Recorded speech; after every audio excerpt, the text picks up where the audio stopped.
Was That's that a countdown timer, or did we just step into a rave? awesome. What was that thing, man? Wow, I feel so good right now. It's just so enlivening. Welcome to the marketing trench. We're all here. Ricardo's drinking White Claw like a man, like such a man. Oh wow, that was amazing. Oh, that's great. We're still figuring out this whole intro thing, and I noticed that the comment overlay didn't go away with the video, so that's progress. Anyway, okay, so 6 months ago, first of all, the topic: overcoming roadblocks to hiring and training your VA for success, and that features the three of us. Sucks to be you because there's no one who actually knows anything, but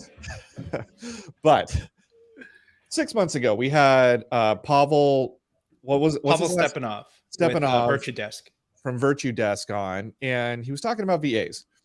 And Ricardo has worked with VAs in the past. I had never really worked with VAs. It was a really good conversation. And if you have not listened to it, you should go and listen to it because it was a good conversation. And Pavel had some really good insights. But afterwards, I was thinking, oh my gosh, VA, I should do that. And you know what? I did. And not only did I do it, but Ricardo went and hired a VA from a different company for his own reasons. We'll get into it. And so today's episode is a bit of a what happened when you took your own advice, you three nerds. We're going to dive into what happened, and we're also going to talk about some of the things that we confronted as obstacles and how we overcame them, and sort of what our walkaway conclusions are 6 months after having done this episode and really thought about whether or not VAs make sense. So that's the premise. And I guess, Ricardo, do you want to start with your story, or you want me to kick off mine? I'll go ahead. This one's, I think the reason this kind of topic came up is because whether we're talking about VAs or whether we're talking about, we've done a few sessions on automations and whatnot. Mm-hmm. I think the question, like even when we do the sessions on automations, the question is always, oh, what was that automation that you did? I want to do it too. And I think we also talked about like tech stacks and how what's the perfect tech stack is the wrong question. Yep. Mm-hmm. I think that's always the challenge when we're having any of these conversations, is that you always just want to mirror what the other person is doing, but because it's shiny, it's new, it's cool, it sounds awesome. Yeah. Well, but you want their success too, right? Because all anyone ever tells you about is how successful they're being. but the challenge is we're here to change the narrative. You will fail like us. The challenge is like you have to take into consideration your unique use case or your unique sort of business case. And I feel like we almost always skip past that part, or we try to skip past that part. Yeah. And that's where you're ultimately destined to fail, I think. One of the roadblocks for a lot of people, I would say probably even myself, maybe even especially myself, I think one of the biggest roadblocks is I don't want somebody else to do it because only I can do it the way I know how. Or you know, sometimes I even say this is simpler or faster if I just do it myself. The reason, so I hired a personal assistant or a VA. I want to say like it's almost been a year now. I really don't know, but I hired her because I felt like I was getting really irritated with the monotonous or the time consuming stuff that was taking up my days. And I had just had a baby and I wanted some of that personal time back. And I think for any of us in business, yeah, we want to make more money, but we also want what? Not only do we want our business to grow, we also prefer to create more time to spend with family and friends. Mm-hmm. I mean, that's literally, I think, what we all in some way, shape, or form aspire to do. We don't just want business success, but we want the success that comes with having more time to spend with family and friends and do the things we want to do. That's honestly, literally quite one of the reasons I hired my VA is here are these things that I'm doing day in and day out that don't require my unique skill set that I can probably automate or delegate. So I went through my list of things that I can automate first, and then boom, done. Zapier is your friend. And then for the other stuff, I just started to create an SOP. Now I have the advantage of having worked at a lot of software startups. I literally started my career writing technical documentation for I don't know, how to use UTM parameters on a WordPress-based IDX platform. Like, Is that why you would like to keep using acronyms that nobody understands? So but we're talking like, about your standard operating procedures. right. But that's what I'm saying. Like, I have the advantage of having done that through my career, and I'm pretty. That's not a good word to use. I'm pretty particular about things getting done a certain way. So, like, I literally created a standard operating procedure for every single little task. Here's how you do X. Here's how you do A. Here's how you do B. Here's how you do C. Here's why we do it this way. If there's a roadblock, like, here's who you should ask. Here's who you should research, et cetera, et cetera, et cetera. Right. So I think that's starting point number one. And the reason this is important is because I had an interesting experience. So when I hired, I used an agency to help assign my VA to me. When I got my first assistant, I had SOPs for everything.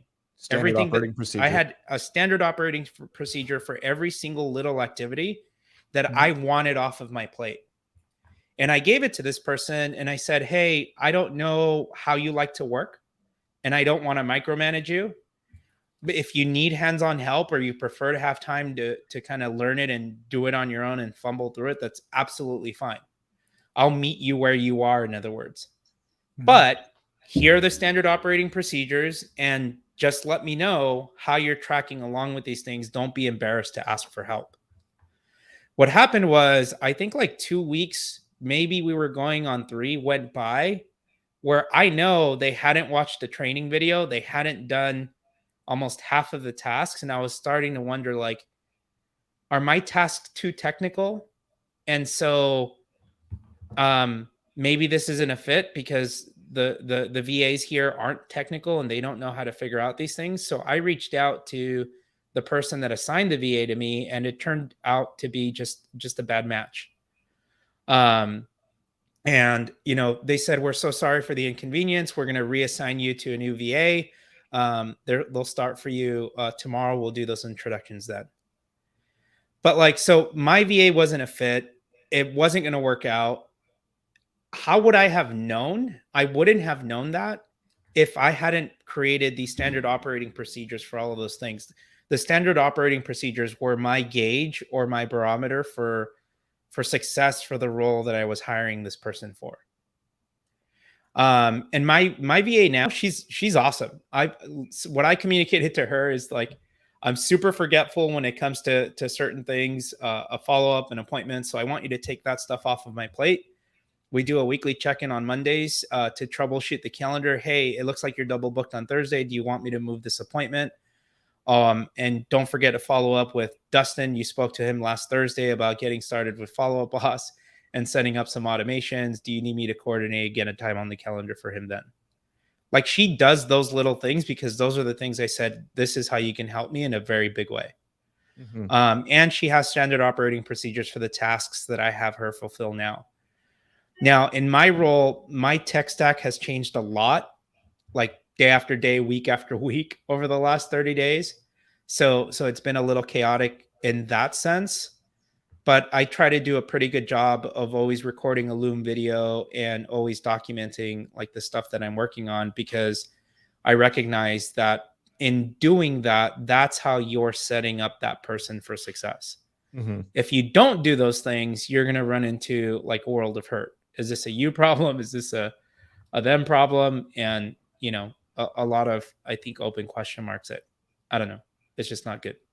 So I have a question for you. So, you know, you said you're very, very particular, and you were reluctant initially to offloading things.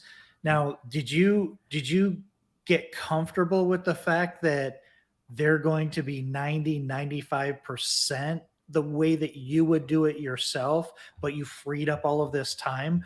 Or did you just outline your operating procedures so detailed that they're exactly following your instructions, and therefore you're getting the exact same output as you potentially would have, but without your time?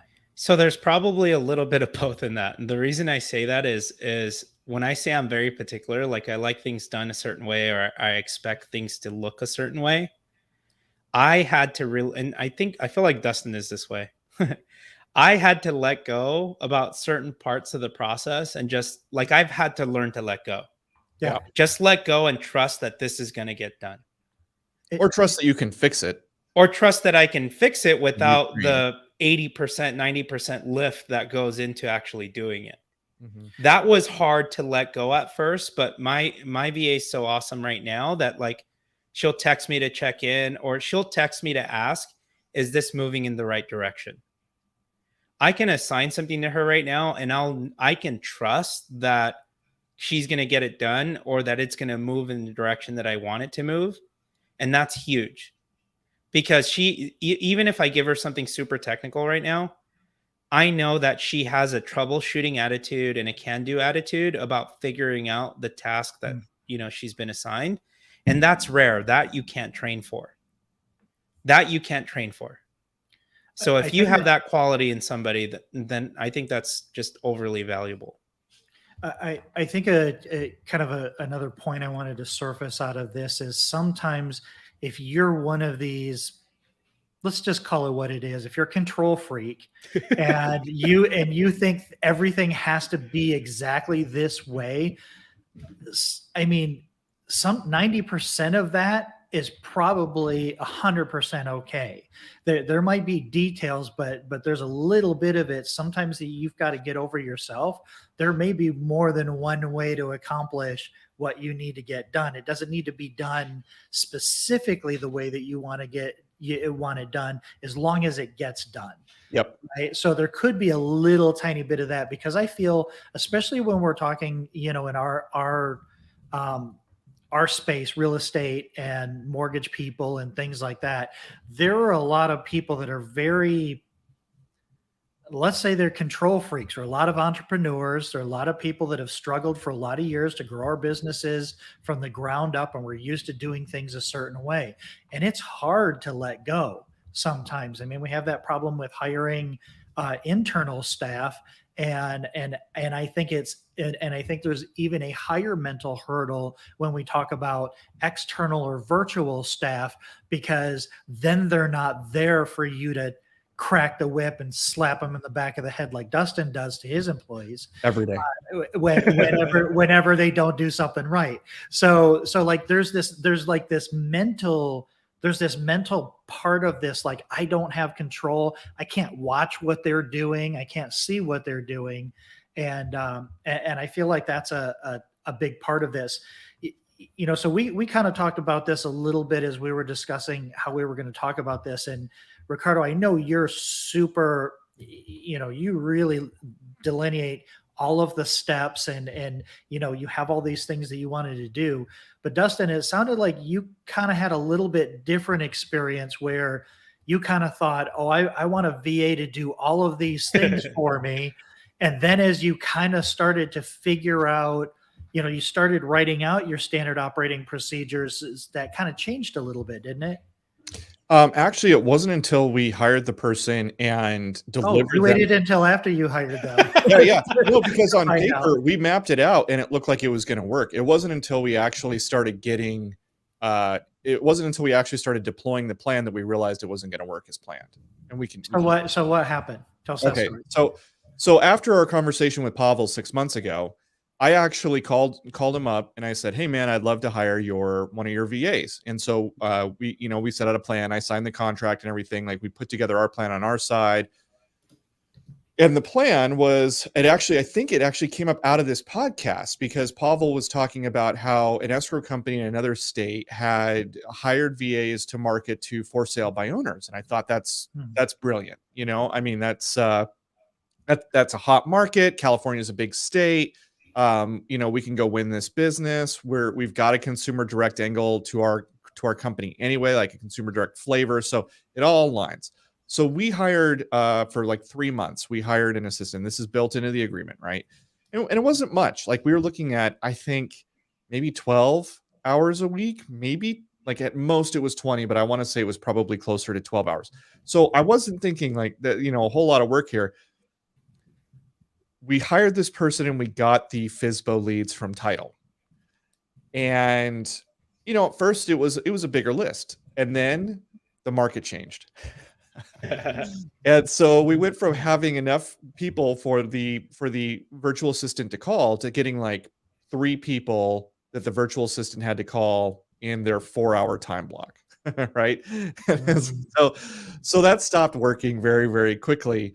And what we did is we expanded the scope. We said, okay, well, maybe let's have them call FSBOs and expireds, or let's have them call, and we just started expanding the scope. And then we didn't have the systems in place that we thought we had, because, once you get the plan in action, it's like, okay, well, where do I put this person? Crap. Well, we were going to have you put them in the spreadsheet, but that actually doesn't make sense because it adds complexity. And so the plan started unwinding, right? And so maybe if I was as anal as Ricardo, I think part of what makes Ricardo's stuff work is that Ricardo was already doing the thing he needed to have done. And so he had it already buttoned up, right? And it was just like, take this thing that I've already done and you do it instead of me doing it. Whereas I came in and I like, let's launch this exploratory thing and have somebody else do it. Yeah, I think there's a broader lesson here, and maybe you already identified this, but it's you tested a new strategy that required extra personnel. You went to a VA in order to do it, and you quickly realized that the strategy wasn't going to play out exactly the way that you had expected. So now you're not in a position where you had to hire somebody and pay them a living wage to drive to your office every day and potentially give them benefits and all of this stuff, and they get to meet everybody else in the office. A lot of overhead. And yeah, and so you didn't have to make this commitment, and in a position where, well, it didn't really work out, and now you've got this employee that you're paying for that you're either scrambling to find work for them to do, or you have to fire them, and nobody feels great about that. So the VA was a great way to test the waters on this new strategy and get the human resources to kind of kick the tires on this thing, and it changed so quickly, and now you're not stuck with having to kind of let somebody down, because I mean that's the hardest thing for me, in our businesses, was always I hate firing people. Yeah. And that's a real valuable piece of this, just like what Ricardo went through.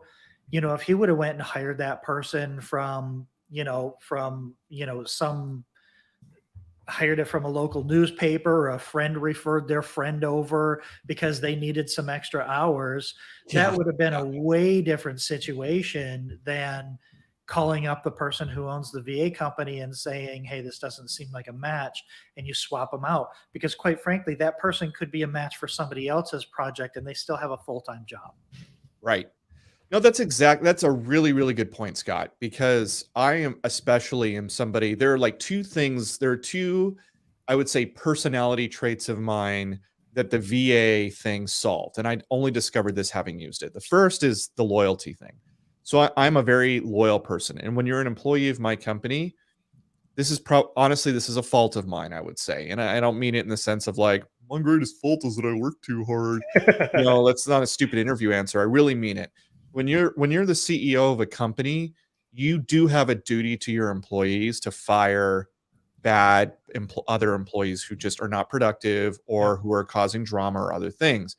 And I have failed at that multiple times throughout my 10-year history running this company, where I've just kept people on way too long for the reason you stated, right? Like, I think about the fact that greater than 50% of the people under my employ right now are primary breadwinners, primary income earners for their families.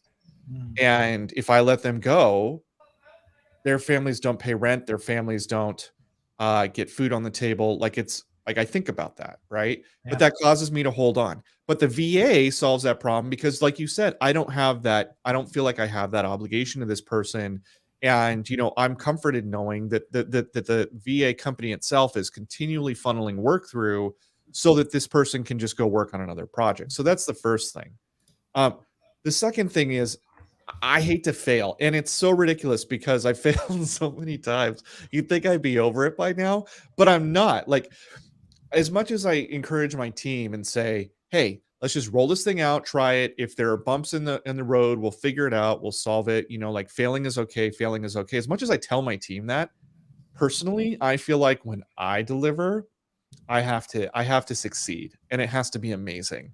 Because if I don't succeed and it's not amazing, then oh my god, everyone is going to stop believing in my ability to be a good executive. But really, if I peel back that onion layer, it's just because I have an ego and I don't want to fail, right? Like, so the thing that the VA let me do was fail at this project in a way that frankly didn't feel that bad.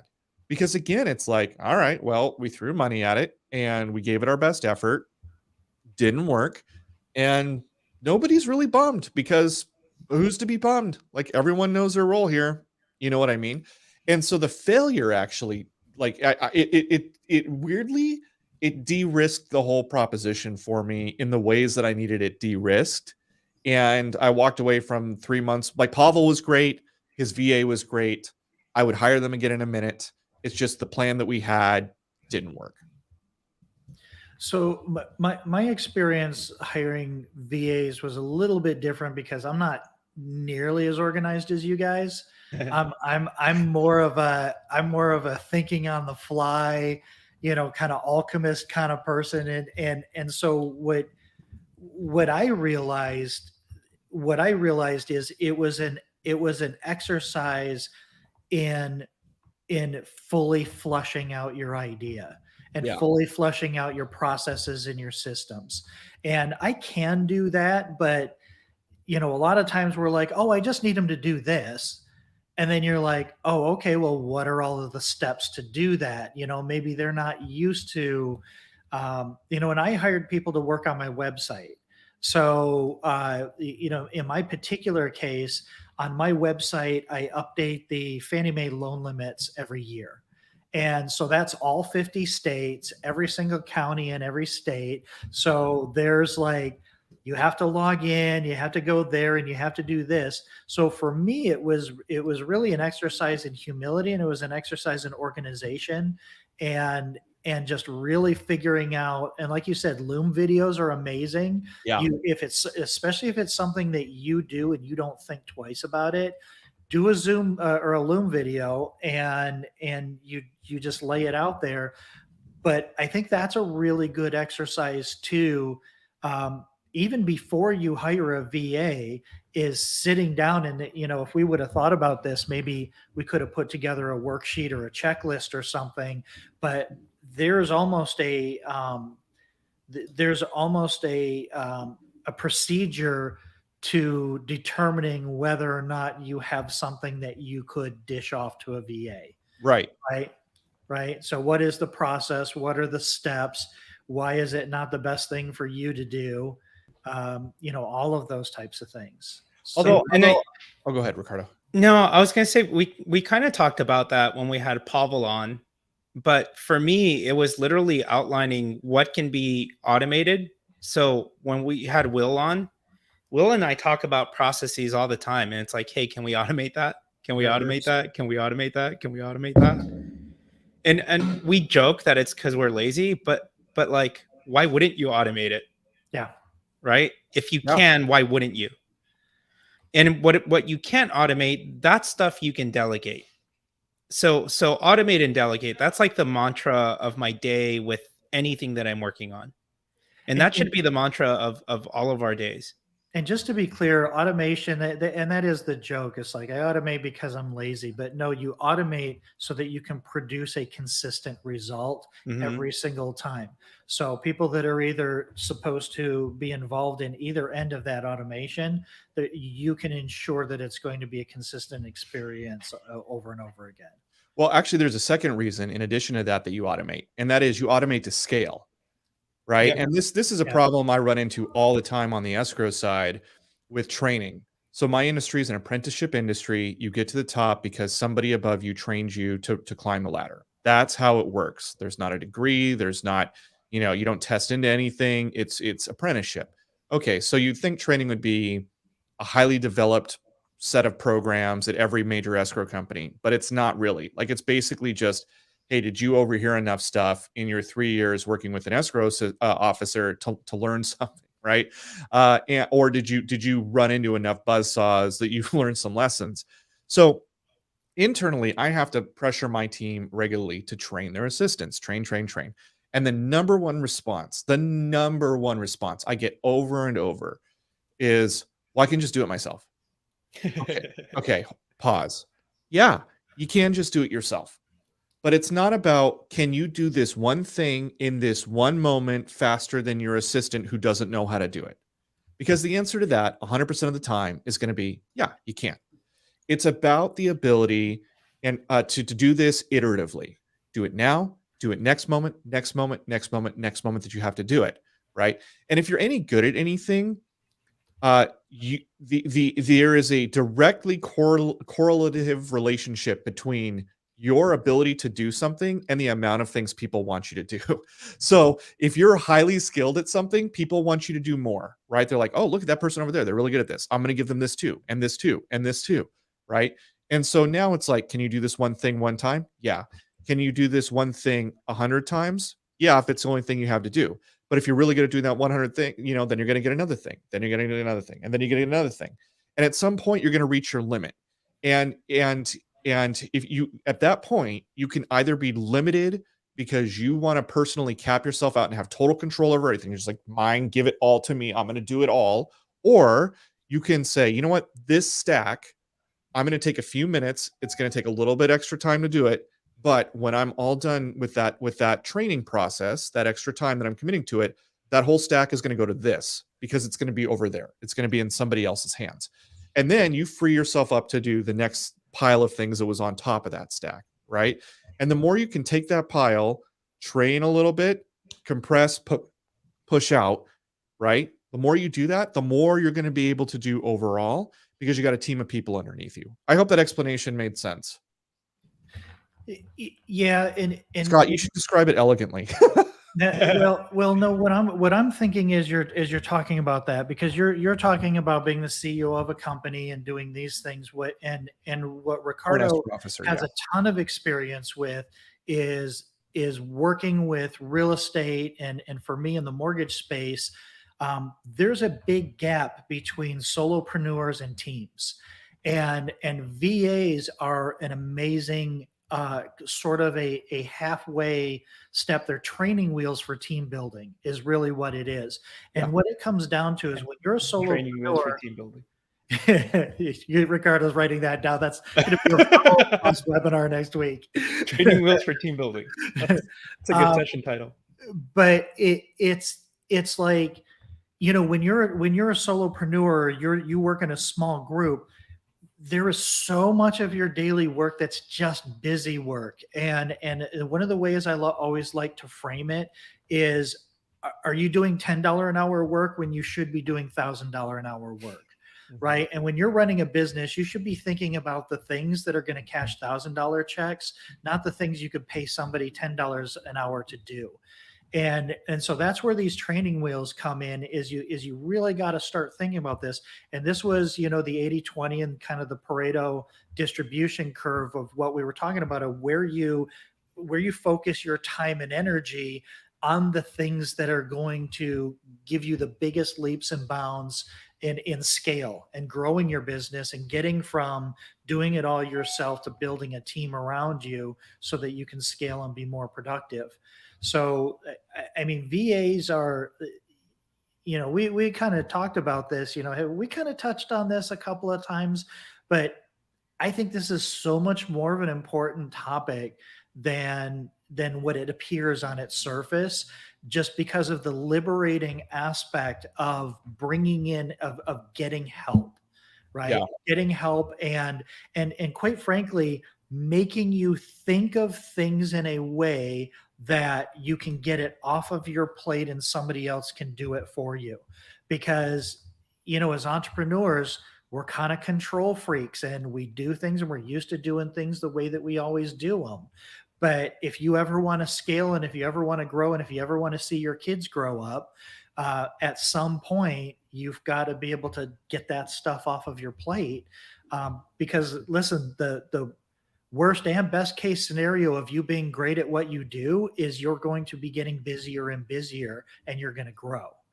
And so if you're not thinking along these lines now, even if you think, oh, I don't need a VA, I bet you could figure out something for an hour a week, to have somebody go in 10 minutes a day and just take all of the spam and junk out of your inbox, right? So all you have to look at are the emails that are important, because we all spend at least 5 minutes or 10 minutes a day going through and deleting all of the junk emails out of our email box.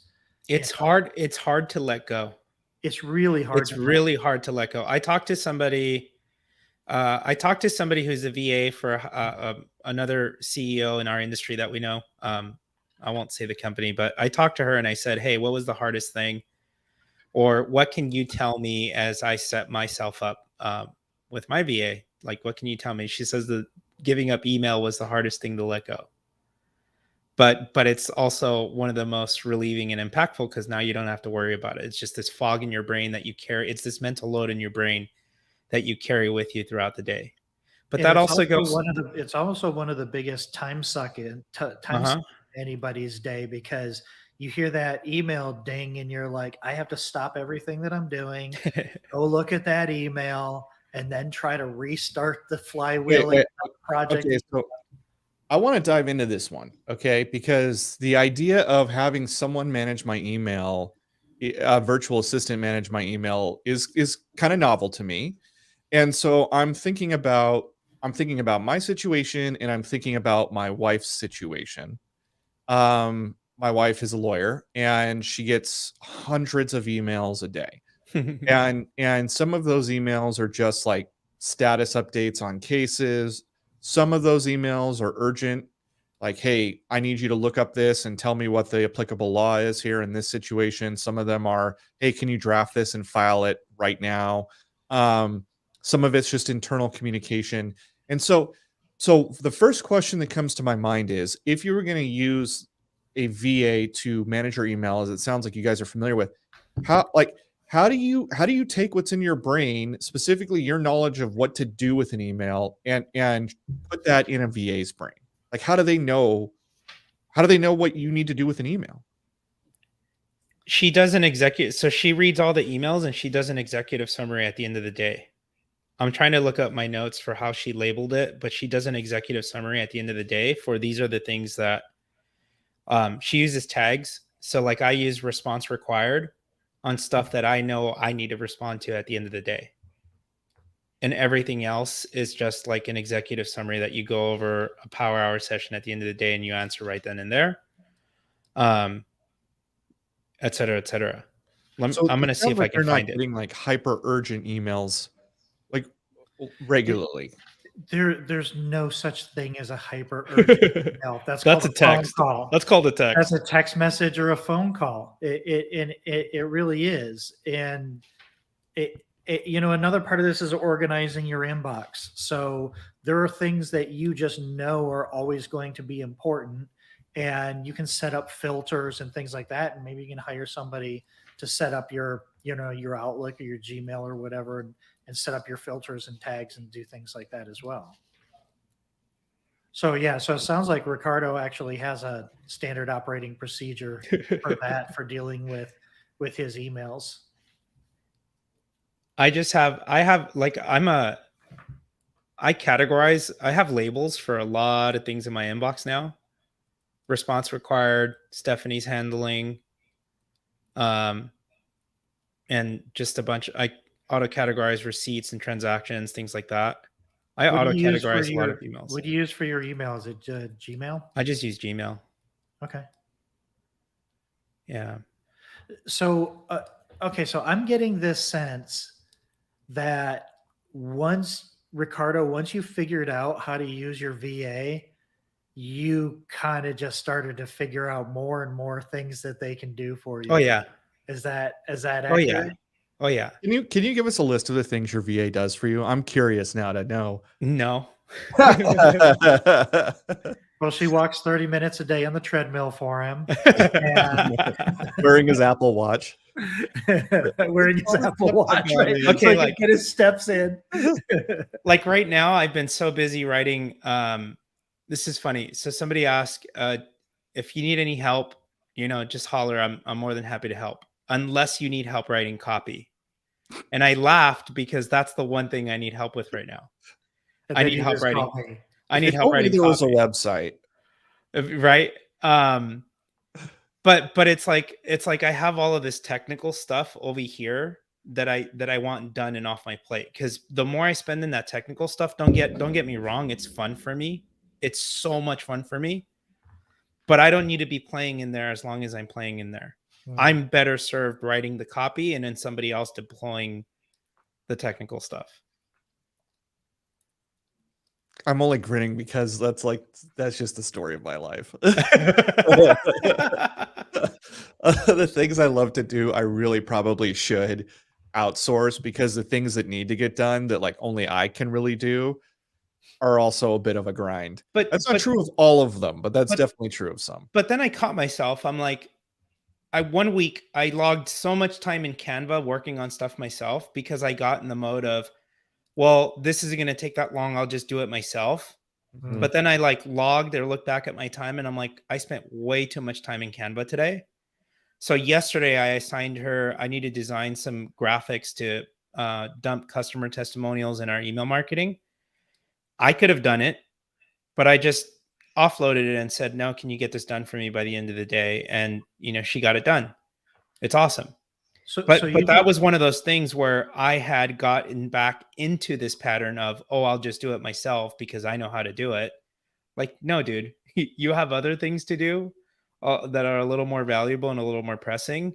And I know that she can get it done. And yeah, whatever, if it's not 100%, whatever, if it's 90%, 80%, that's still a lot better. And I had that time to work on my copy.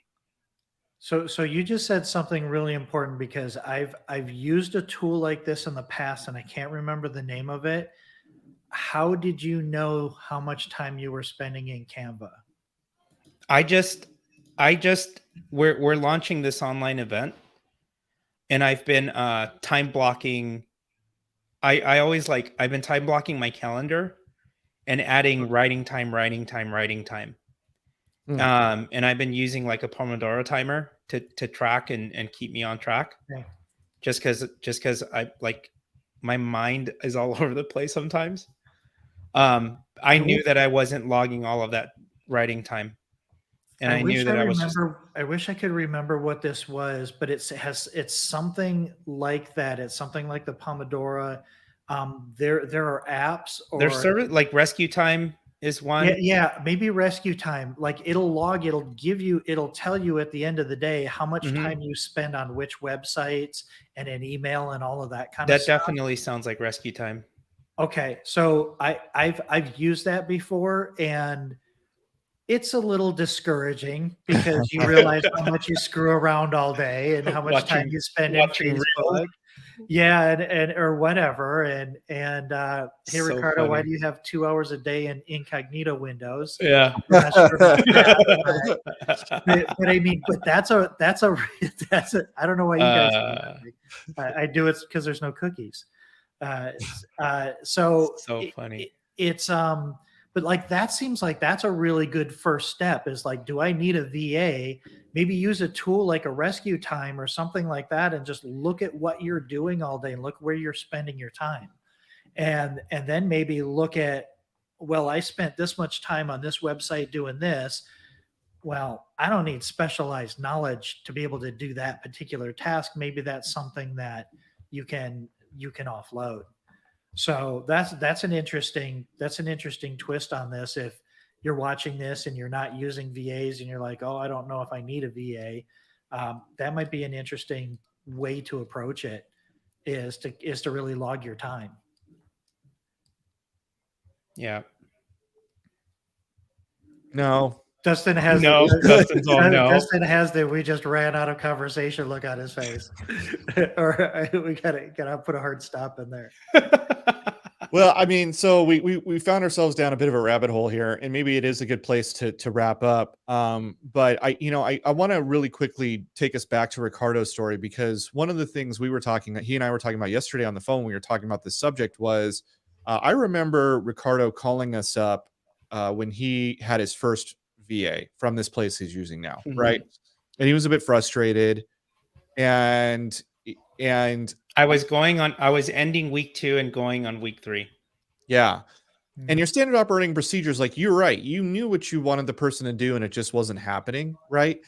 And but you felt like, I don't know, man. Can you talk about like why you felt like you were stuck? I felt like I had given you everything. Not me. I wasn't VA. I felt like I'd given you everything to succeed in the Yeah. role. And I wasn't getting prompted. I wasn't getting asked questions, and I wasn't seeing results. But Not even if it was like, hey, I'm 10% of the way on this. Like, I was getting nothing. But like, why did you feel stuck? Like, why didn't you just feel like you could fire that person and get another one? Because you had some hesitancy about that. because you feel bad. You feel bad, and it's like, does this person just need more time? Do I need to train you better? Do I need to, like, am I not doing enough to support you? Or what could I be doing better to help you succeed? Okay, so what helped you to realize that it wasn't you? It was That I was starting week 3, and everyone in my circle of trust told me, no, like, that's like fundamentally not good. That's no bueno. yeah. And it's true though, that standard operating procedure, that's your success metric. Like, can somebody read that legibly and do the thing? Or is it just a mess because your business is a mess or you're a mess? Yeah. Yeah. Well, and those are good questions to ask. Is it you or is it them? And also to kind of realize you're not putting that person out of work by getting another VA. They're just That's where I moving on felt to that's where I different felt projects that guilty. are a better match. That's where I felt guilty. Right. But at the end of the day, you didn't have to. They could have been a perfect match for somebody else. 100%. You weren't putting them out on the street. You were just letting them work on something that they could be excited about. And then I think the other thing that was interesting. And then the other thing that was a big, not turning point, because that sounds like a bad word, or not the right phrase. I had to learn to let go and not micromanage. It's easy to want to micromanage. It's easy to want to, like, I even caught myself. I'm like, hey, I'm probably managing you, aren't I? Like I'm checking in to see if you're okay, but you're clearly okay. Yeah. I was okay. Thank you. I don't like to be micromanaged. So I thought to myself, I hate being micromanaged. So I thought to myself, okay, well, I don't want to do that to somebody else. But that's also hard. Like, that was also, I would say, a hard thing to let go. But as soon as you trusted your new VA, you were able to pull back further and further. And as soon as the trust was there, and you just knew that it was going to get done, then you didn't have to dedicate as much resources, and you didn't feel inclined. You micromanage because you care about the outcome, right? But when you see the consistent outcome and you trust your VA, then you can kind of free your mind up. And now you've just put yourself in this way better space that you can just focus on things that are more important. Right. So, I mean, I don't think you're going to be able to avoid. I don't think there's anything wrong with feeling inclined to micromanage in a new relationship. But as soon as you realize that this was a good match for you, and they shared, some of the same work ethic, and they, like you said, the can-do attitude, and trying to figure it out, troubleshooting, as soon as you figured that out. So, I mean, I think that's a safety net, is being micromanaging a little bit, but once you realize that they're doing a good job, you don't have to. 100%. Yeah, I think so. Just maybe moving toward a wrap up here. For me, the takeaway that I was hoping to get from this conversation was based on my experience, which was failure was easier it felt easier and less severe thanks to having a VA. And working with a VA was a lot more lightweight than I thought it was going to be. Certainly a lot more lightweight than, to Ricardo's point earlier, having an employee, right? Just on every metric, having an employee is substantially more burdensome than having a VA. And so I want people to hear that. Like, even though it didn't work out for me, I'm really, really glad I did it. And to Scott's point, you can totally treat it like training wheels to team building. Yeah. Yeah. And again, I think the important part of this is just because they're not a good fit for you, they're still a VA and they can do work for somebody else. So you don't have to feel guilty about this isn't a good match. They're not unemployed if you say this isn't a good match. They're just on to another project. Yeah. Ricardo, did you have any additional takeaways from your experience? I mean, you're still using your VA. Yeah. And I mean, you've scaled up everything from what I can tell from an outside observation perspective. You've scaled up her responsibility. So do you have any additional takeaways here? No, it's just, for me, it was family time to do just family time. So I think we joke about this every now and then. Like, Ricardo has mastered the art of delegation. You're one of the best I know at it, for sure.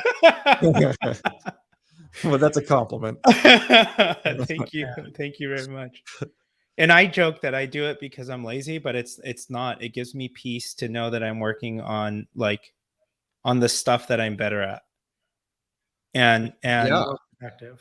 And I feel more productive, and like, I'm literally truly excited about the stuff that I work on now. And it's awesome that I can delegate this thing and know and trust that it's going to get done. Like, that's a mental load off, like, and that's huge. That's absolutely huge. Yeah, 100%. Very cool. Well, look, if you are listening to this and you have any questions about VAs, you can go to marketingtrench.fm. You can find our past episodes there, including the one where we interviewed Pavel from Virtue Desk. Check it out. He has some really good insights, some really good ideas of use cases for VAs. So go check it out. And then if you still have questions, send us an email, contact us. Our contact information is on the website. We would be happy to help you out. You can also leave a comment in this video and we will come back and respond. We're happy to do that. And by the way, if you're watching this on YouTube and you are not a subscriber, we would appreciate subscriptions. Last I checked, we were up to 77. Our goal is to get to 100. So if you have been enjoying this content, please do like this video and subscribe to us on YouTube. Get us to 100. That lets us get the fancy domain name. We'd be very excited about that. The fancy URL, the vanity URL. If you were interested in learning more about the great stuff Ricardo is doing, including getting a different podcast, you're still doing your podcast, right? Yep. And your authority newsletter, you can go to ricardobueno.com. He's always interviewing interesting people who are doing great work, especially in the real estate, sales, and marketing space. Really good place to go get tactics, get recipes for success, figure out how to build your tech stacks, all that kind of stuff. ricardobueno.com. You can find him there. If you are interested in anything mortgage related, especially if you're trying to do a discovery mission on mortgage products, findmywayhome.com can be a great place for you to start. And if you are looking to do escrow, as I'm sure you are, because so many people do escrow. If you're refinancing your house or you're going to be selling your house, my company would be happy to help you if you are selling or refinancing a house in California. And if all you want to do is figure out, hey, seriously, how much money am I going to walk away with here if I sell this house? Our free closing cost calculator right on our homepage, scroll down a couple scrolls, you'll find it. Will help you to get a quick estimate of how much money you can walk away with if you sold your house today. And that's after all the closing costs, after paying people like me, title, lender, and all the rest. So that's that. Guys, it's been good talking with you. Until next time, this has been the Marketing Trench. Yeah.